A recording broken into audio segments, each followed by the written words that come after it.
ಶ್ರೀ ಅಗಸ್ತ್ಯೇಶ್ವರ ಸ್ವಾಮಿ ದೇವಾಲಯ. ಆದರೆ ಇದು ಕೇವಲ ಕಲ್ಲಿನ ಗುಡಿಯಲ್ಲ. ಇಲ್ಲಿರುವ ಶಿವಲಿಂಗವನ್ನು ಯಾವುದೇ ಮನುಷ್ಯ ಕಲ್ಲಿನಿಂದ ಕೆತ್ತಿದ್ದಲ್ಲ. ಇದನ್ನು ಸಾಕ್ಷಾತ್ ಒಬ್ಬ ಮಹರ್ಷಿ ಕೇವಲ ಮರಳಿನಿಂದ ಪ್ರತಿಷ್ಠಾಪಿಸಿದ್ರು ಅನ್ನೋದು ಇದರ ವಿಶೇಷ. ಬನ್ನಿ, ಇವತ್ತಿನ ವಿಡಿಯೋದಲ್ಲಿ ಈ ದೇವಸ್ಥಾನದ ರೋಮಾಂಚಕ ಇತಿಹಾಸ ಮತ್ತು ರಹಸ್ಯಗಳನ್ನು ತಿಳಿಯೋಣ.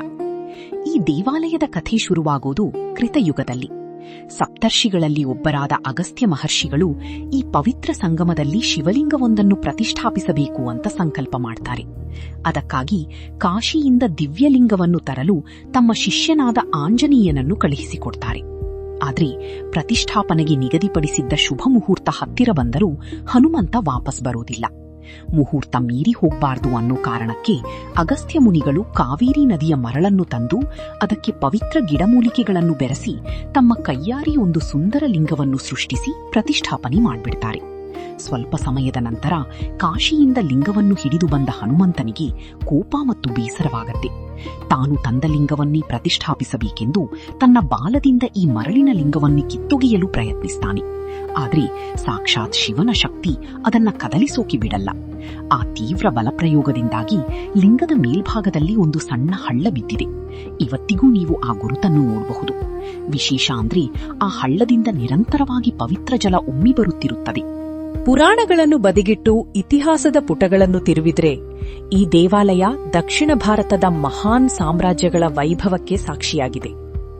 ಇಲ್ಲಿ ಸಿಕ್ಕಿರುವ ಶಾಸನಗಳ ಪ್ರಕಾರ ಈ ದೇವಾಲಯದ ಅಡಿಪಾಯ ಸುಮಾರು 1000 ವರ್ಷಗಳಿಗೂ ಹಿಂದೆ ಗಂಗರ ಕಾಲದಲ್ಲಿ ನಿರ್ಮಾಣವಾಯಿತು. ಆ ನಂತರ ಬಂದ ಪರಾಕ್ರಮಿ ಚೋಳರು ಇದನ್ನ ಮತ್ತಷ್ಟು ವಿಸ್ತರಿಸಿದ್ರು.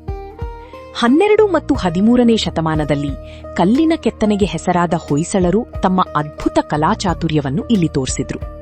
ಅದಾದ ಮೇಲೆ ವಿಜಯನಗರದ ಅರಸರು ಮತ್ತು ಮೈಸೂರು ಒಡೆಯರು ಈ ಕ್ಷೇತ್ರವನ್ನ ಜೀರ್ಣೋದ್ಧಾರ ಮಾಡಿಸಿದ್ರು.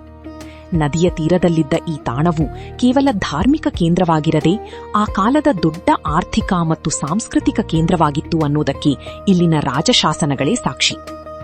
ಇತಿಹಾಸ ಮತ್ತು ಭಕ್ತಿಯ ಈ ಸಂಗಮ ಇವತ್ತಿಗೂ ಜೀವಂತವಾಗಿದೆ. ಪ್ರತಿ 3 ವರ್ಷಕ್ಕೊಮ್ಮೆ ಇಲ್ಲಿ ನಡೆಯುವ ಪ್ರಸಿದ್ಧ ಟಿ ನರಸೀಪುರ ಕುಂಭಮೇಳಕ್ಕೆ ಲಕ್ಷಾಂತರ ಭಕ್ತರು ಮತ್ತು ಸಾಧು ಸಂತರು ಬಂದು ಈ ಪವಿತ್ರ ನದಿಯಲ್ಲಿ ಪುಣ್ಯಸ್ನಾನ ಮಾಡ್ತಾರೆ. ಅಗಸ್ತೀಶ್ವರ ದೇವಾಲಯವು ಕೇವಲ ಕಲ್ಲು ಮಣ್ಣಿನ ಕಲೆಯಲ್ಲ, ಅದು ನಮ್ಮ ಸಂಸ್ಕೃತಿಯ ಹೆಮ್ಮೆಯ ಸಂಕೇತ. ಮುಂದಿನ ಬಾರಿ ನೀವು ಮೈಸೂರಿನ ಕಡೆ ಹೋದರೆ ಖಂಡಿತವಾಗಿಯೂ ಟಿ ನರಸೀಪುರಕ್ಕೆ ಭೇಟಿ ನೀಡಿ ಈ ತ್ರಿವೇಣಿ ಸಂಗಮದ ದಂಡೆಯ ಮೇಲೆ ಕುಳಿತು ಆ ದಿವ್ಯ ಅನುಭೂತಿಯನ್ನ ಪಡೆದುಕೊಳ್ಳಿ. ಭಾರತದ ಇಂತಹ ರೋಮಾಂಚಕ ಇತಿಹಾಸ ಮತ್ತು ರಹಸ್ಯಗಳ ಬಗ್ಗೆ ಇನ್ನೂ ಹೆಚ್ಚಿನ ವಿಡಿಯೋಗಳಿಗಾಗಿ ನಮ್ಮ ಚಾನೆಲ್ಗೆ ಲೈಕ್ ಮಾಡಿ, ಶೇರ್ ಮಾಡಿ ಮತ್ತು ಸಬ್ಸ್ಕ್ರೈಬ್ ಆಗೋದನ್ನ ಮರಿಬೇಡಿ. ಮುಂದಿನ ವಿಡಿಯೋದಲ್ಲಿ ಯಾವ ದೇವಾಲಯದ ಬಗ್ಗೆ ತಿಳಿಯಬೇಕು ಅನ್ನೋದನ್ನ ಕೆಳಗೆ ಕಾಮೆಂಟ್ ಮಾಡಿ. ಧನ್ಯವಾದಗಳು.